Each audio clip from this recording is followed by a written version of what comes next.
उत्तर प्रदेश विधानसभा चुनाव 2022 के हमारे खास प्रोग्राम आमने सामने में बहुत बहुत स्वागत है विद कनपुरिया एक्सप्रेस।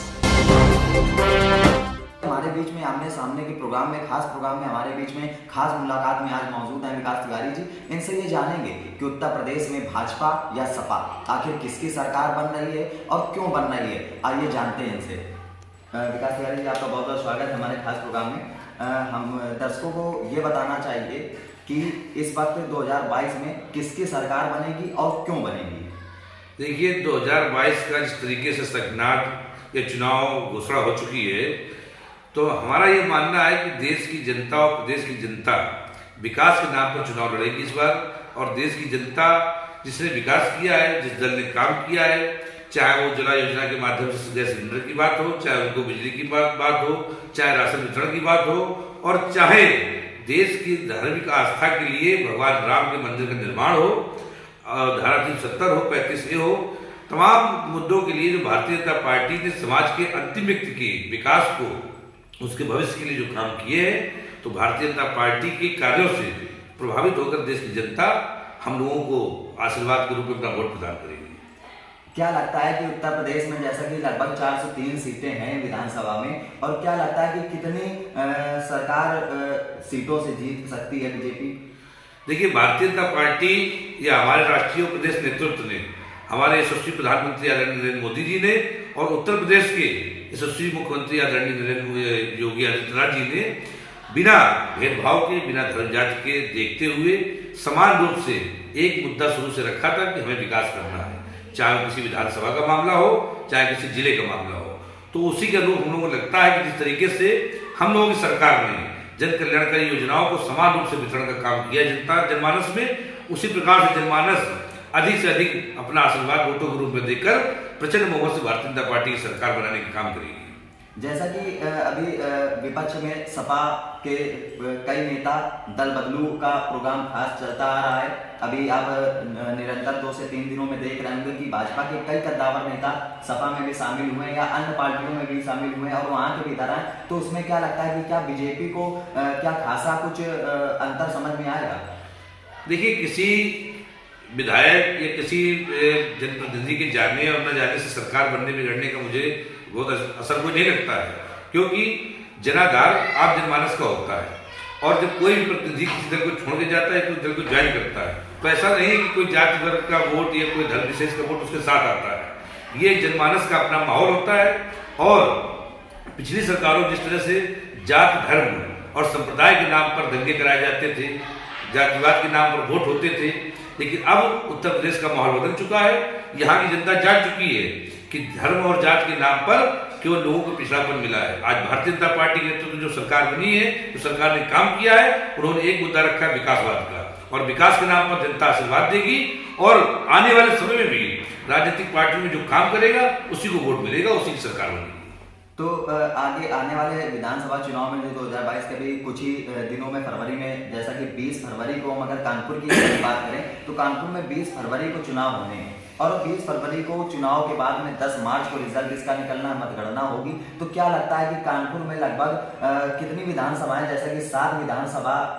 टोटल 10 विधानसभाएं हैं और 7 विधानसभा में बीजेपी का अभी तक पकड़ बनी हुई है, और 3 विधानसभा एक कांग्रेस के पास और 2 सपा के पास है। तो क्या लगता है कि कानपुर में क्या 10 विधानसभा बीजेपी काबिज कर पाएगी या घटेगी या बढ़ेगी, क्या लगता है? देखिए, मैं ये तो नहीं कह सकता कि 10 विधानसभा में 10 के 10 जीतेंगे, लेकिन आपको मैं बता दूं कि 10 विधानसभाओं में प्रचंड बहुमत से हमको मतदाता हमें वोट करेगा और हमें उनका आशीर्वाद प्राप्त होगा। और जनमानस में, चूंकि हम लोगों ने हर विधानसभा में, चाहे हमारे वहाँ विधायक रहे हो या न रहे हो, हम लोगों की जो कार्य पद्धति रही है, जो काम करने की शैली रही है सरकार की, हमारे जनप्रतिनिधियों की, हम लोगों ने समान रूप से सबके यहाँ काम किया है। तो अगर जनमानस में विकास के नाम पर वोट जिस तरह हम लोगों को मिला है पिछली सरकारों में, अभी भी मिल रहा है और जन समर्थन मिल रहा है। अभी हम लोगों ने विगत दिनों में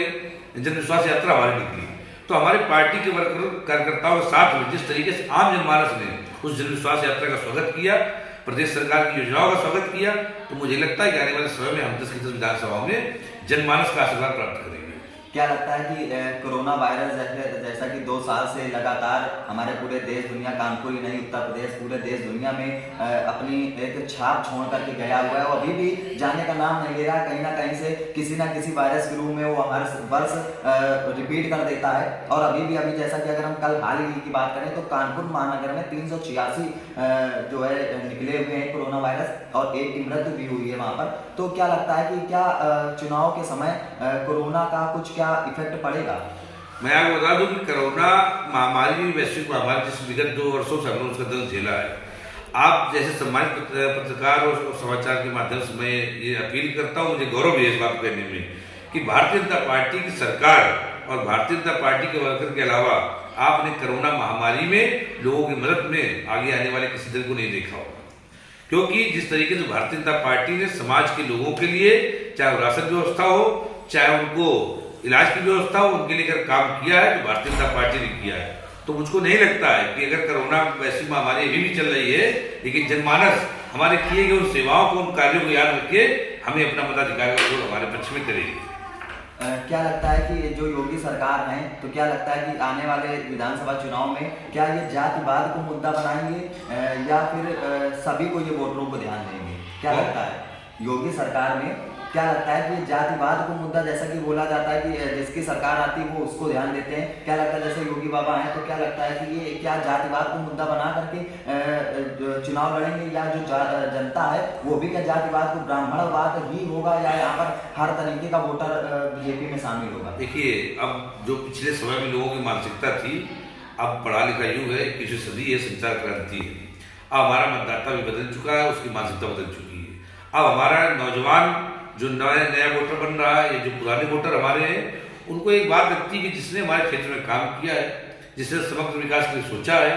जिसने हमारे घर के सामने से निकलने वाली रोड बनवाई है, जिसने हमारे घर के सामने लाइट लगवाई है, जिसने हमें पेयजल की व्यवस्था किया है, जिसने राशन वितरण सुदृढ़ किया है, हम ऐसी सरकार, ऐसी प्रतिनिधि को चुनेंगे। अब धर्म, जाति जैसे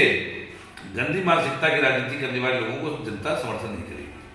तो आपने देखा आमने सामने के हमारे खास प्रोग्राम में विकास तिवारी जी आज हमारे साथ मौजूद थे। उन्होंने कई मुद्दे बताए, कई चीज़ों पर प्रकाश डाला, बताया उन्होंने, विशेष बातों पर ध्यान दिया और बताया उन्होंने कि किस प्रकार से उत्तर प्रदेश में सरकार उनकी बीजेपी की इस वक्त बनेगी इस बार 2022 में। और महाराजपुर विधानसभा और जो कानपुर महानगर में 10 विधानसभाएं हैं उन्होंने उस पर भी प्रकाश डाला और बताया कि किस प्रकार से हमारी 10 विधानसभा में उनके जितने भी प्रत्याशी रहेंगे किस प्रकार से बहुमत को